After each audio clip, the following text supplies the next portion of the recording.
여러분 안녕하세요. 이야기하는 남자 아이겠습니다. 손흥민 선수가 넣었던 수많은 골들 중 저는 오늘 두 개의 골 장면에 대한 이야기를 해보려고 합니다. 하나는 챔피언스 리그에서 맨시티를 상대로 넣었던 오른발 가마차기 슈팅골이고, 다른 하나는 프리미어 리그에서 아스날을 상대로 넣었던 오른발 가마차기 슈팅골입니다. 둘 다 오른발로 가마찼기 때문에 비슷한 골이라고 생각할 수도 있지만, 둘 사이에는 생각보다 큰 차이점이 숨어 있습니다. 맨시티전 골의 궤적은 슈팅이 발생하는 순간부터 공이 휘어지면서 골이 되었지만, 아스널전 골의 궤적은 슈팅 궤적이 초중반까지는 거의 직선으로 날아가다가 마지막 부분에 가서야 휘기 시작했다는 것입니다. 오늘은 손흥민 선수가 왜 두 슈팅을 다른 궤적으로 찼는지, 그리고 가마차면 왜 공이 휘는 것인지, 마지막으로 그럼 직선으로 가다가 마지막에 휘게 하는 방법은 무엇인지, 그에 대한 이야기를 해보려고 합니다. 그럼 시작하겠습니다. 손흥민 선수가 두 슈팅에서 궤적의 차이를 만든 이유는 생각보다 간단합니다. 보시는 것처럼 맨시티전 슈팅 상황에서의 손흥민 선수의 위치는 박스 라인 근처입니다. 골대와의 거리가 상대적으로 가까운 편이죠. 이 거리에서 상대 골키퍼의 수비 범위를 피해 골이 들어가려면 공이 휘는 궤적이 초반부터 발현되어야 합니다. 하지만 반대로 아스날전에서의 가마차기 슈팅은 상당히 먼 거리에서의 슈팅이었습니다. 만약 이 가마차기에 휘어지는 궤적이 초반부터 발현이 됐다면 각도에 따라서는 오히려 상대 골키퍼의 정면으로 갔을 수도 있습니다. 그리고 이 마지막에 골이 휘어지는 현상 때문에 골키퍼가 더욱 막기 힘들어진 이유가 있는데요. 그건 영상 후반부에 다시 이야기해 보도록 하겠습니다. 공에 회전을 주면서 슈팅을 하게 되면 그 회전 방향에 따라 공이 날아가면서 휘게 된다는 것을 1852년 독일의 물리학자인 하인리 구스타프 마그누스가 학계에 발표하면서 그의 이름을 따 마그누스 효과라고 명하게 되었습니다. 하지만 사실 이 공식적인 발표보다 약 200년 전에 영국의 천재 물리학자였던 아이작 뉴턴이 테니스 공에 휘어지는 궤적을 보고 이 현상에 대해서 정확하게 분석했다고 합니다. 그리고 마그누스의 발표가 있기 약 100년 전에는 영국의 수학자인 벤자민 로빈스가 이 현상을 이용해 소총탄환의 궤적 변화를 설명하기도 했다고 알려져 있죠. 아무튼 이 마그누스 효과에 대해 제 능력 안에서 최대한 간단하게 설명해 보겠습니다. 손흥민 선수가 오른발 가마차기로 슈팅을 합니다. 그럼 공이 시계바늘이 도는 반대 방향으로 회전을 하며 앞으로 날아가게 되죠. 이렇게 되면 날아가는 축구공은 마주오는 공기를 가르며 앞으로 나아가게 됩니다. 그런데 공이 회전을 가지고 날아가기 때문에 공과 부딪히는 공기의 흐름이 공을 기준으로 좌우에서 다르게 발생합니다. 오른쪽은 공이 회전하는 방향과 마주오는 공기의 흐름이 서로 역방향이 되고, 반대로 왼쪽은 공이 회전하는 방향과 마주오는 공기의 흐름이 서로 같은 방향이 됩니다. 이렇게 되니까 오른쪽에서는 역방향의 저항으로 인해 공기의 흐름이 느려지고, 왼쪽은 순방향의 저항으로 인해 상대적으로 공기의 흐름이 빨라지게 되죠. 이렇게 양쪽에서 공기 흐름의 속도 차이가 발생하면 베르누이 정리에 의해서 좌우의 압력 차이가 발생하게 됩니다. 그럼 이 베르누이 정리는 또 뭘까요? 베르누이 정리라는 것은 수많은 수학자들과 물리학자들을 배출한 스위스의 귀족 가문, 베르누이 가문 후손 중 한 명인 다니엘 베르누이가 1738년에 정리해서 발표한 내용입니다. 베르누이 정리가 가장 흔하게 설명되는 것이 바로 비행기가 하늘로 어떻게 뜨는지에 대한 기본 설명입니다. 보시는 것처럼 비행기 날개를 옆에서 바라보면 위쪽과 아래쪽이 똑같은 대칭 형태가 아니라 서로 다른 궤적의 모양을 가지고 있습니다. 이 상태에서 비행기가 이륙을 위해 앞으로 나아가기 시작하면 공기라는 유체가 날개에 부딪히며 위와 아래로 갈라지게 되어 있죠. 그런데 날개에 부딪히며 갈라진 이 공기가 날개 끝자락에서 다시 만나려면 거의 직선으로 이동하는 날개 아래쪽 공기와는 달리 약간 돌아가는 거리를 이동해야 하는 위쪽 공기는 더 빨리 가지 않으면 안 됩니다. 그러니까 갈라진 두 공기가 다시 만나려면 날개를 기준으로 위아래 공기 흐름에 속도차가 발생한다는 얘기죠. 여기서 베르누이는 상대적으로 빠르게 유체가 흐르는 쪽은 압력이 약해지고, 상대적으로 느리게 유체가 흐르는 쪽은 압력이 높아진다는 것을 정리한 것입니다. 그러다 보니 비행기 날개는 위쪽보다 아래쪽의 압력이 더 커지면서 비행기가 위로 뜨게 된다는 것이죠. 그럼 다시 손흥민 선수의 슈팅으로 돌아가겠습니다.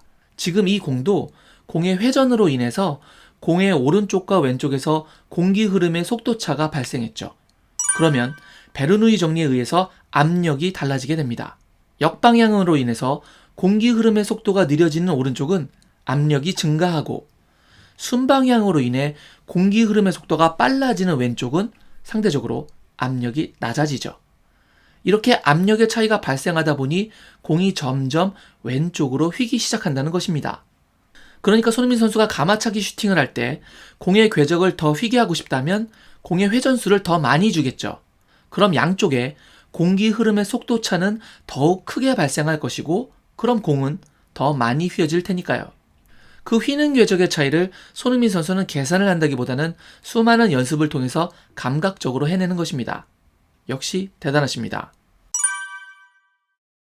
그럼 베르누이 정리로 인해서 마그누스 효과가 발현된다는 것은 알겠는데, 아스날전에서의 슈팅은 아주 신기하게 처음부터 휘지 않았단 말이죠.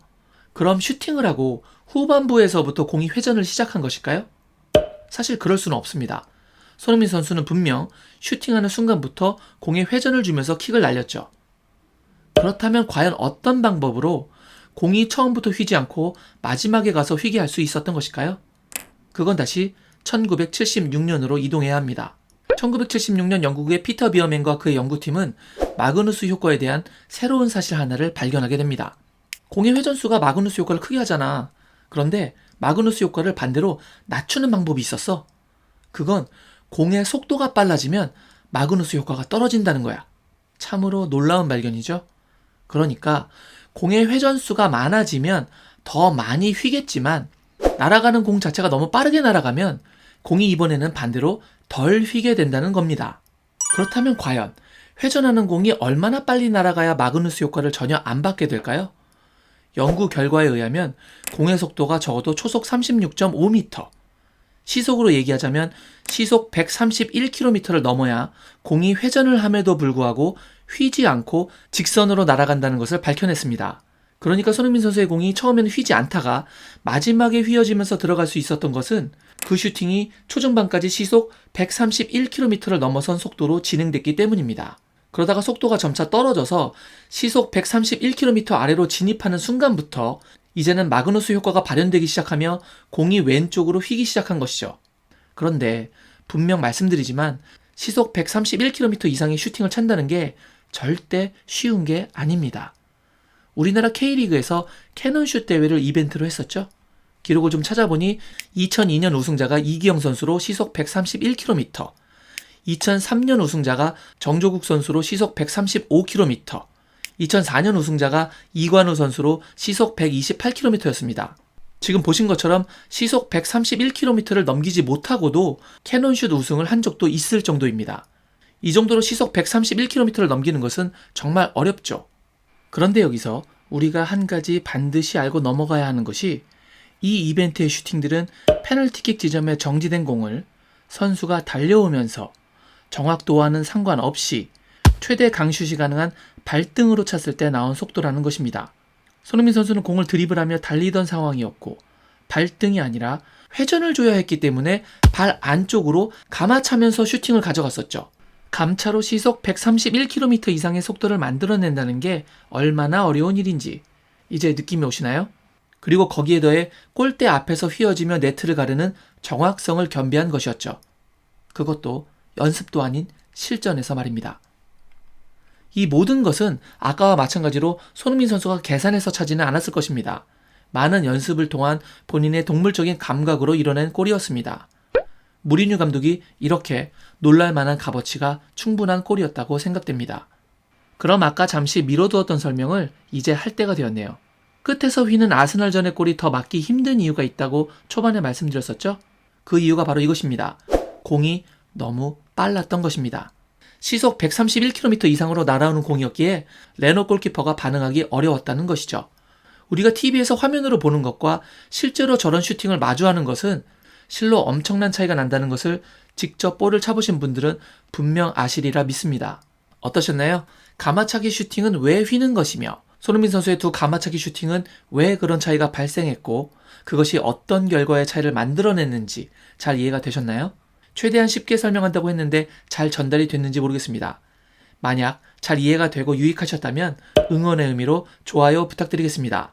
저는 다른 축구 이야기나 그와 얽힌 여러 가지 교양과 관련된 컨텐츠로 다시 인사드리도록 하겠습니다. 여러분 늘 건강 잘 챙기세요. 역시 I guess.